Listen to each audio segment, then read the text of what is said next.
राम राम मंडळी, काय मग कसं आहे, बरं आहे का? तर आज मला तोंडल्याच्या वावरात गवत कापायला लावलं होतं बरं का.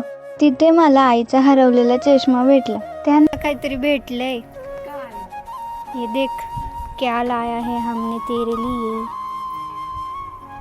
नंतर काकीच्या शेतात कांद्याची लागवड सुरू होती. मग तिथे गेलो. तिथे आमची आजी कांद्याची रोपं उपटत होती बरं. आजीचं मस्त मिशरी लावून काम चालू होतं. मिशरी म्हणजे ह्यांचं टॉनिकच नाही का. तुमची पण आजी लावते का हो मिशरी? हा आमचा पबजी लवर बर का. पबजी सोडून बिचाऱ्याला आज कामं करावं लागली.